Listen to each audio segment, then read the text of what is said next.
story of President Trump's final weeks in office actually starts right here, at the Watergate Hotel in the summer of 1972, with a bungled break-in at Democratic Party headquarters.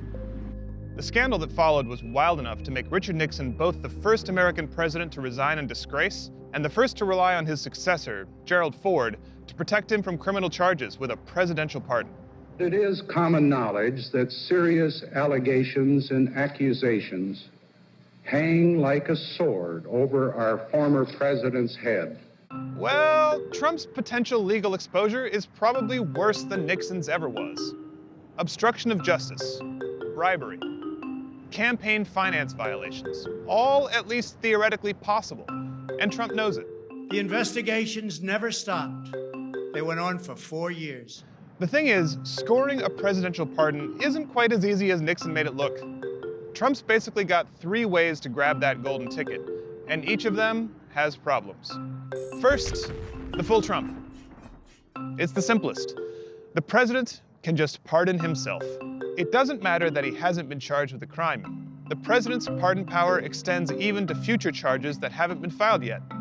Trump says he has the power to do it, but constitutional experts aren't so sure. Neither is his own lawyer.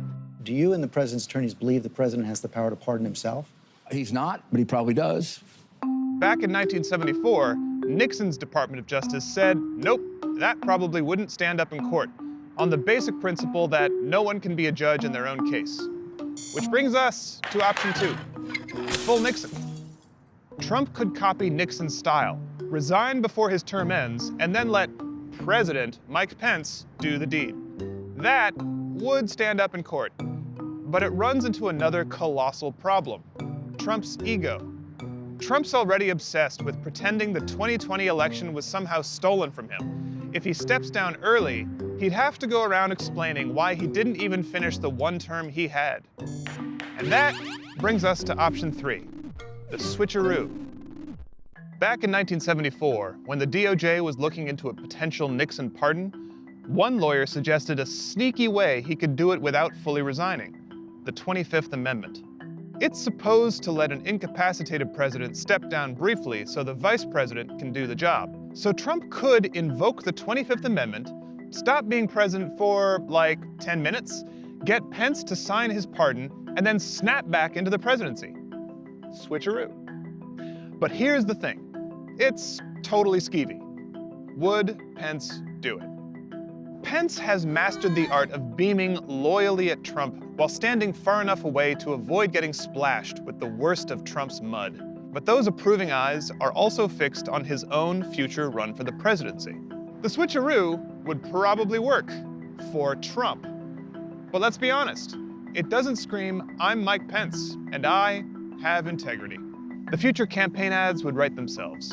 And none of Trump's options offer what he himself might call total exoneration. First of all, pardoning himself or his kids implies they did something wrong in the first place. Typically, if someone is being given a pardon, it suggests they may have committed a crime. That's not something I would want to have associated with my family. And a pardon would only apply to federal crimes anyway. The most aggressive investigations into Trump's business practices are being led by the Manhattan DA and the Attorney General of New York. Those would be state charges. And even a full Nixon wouldn't stop that.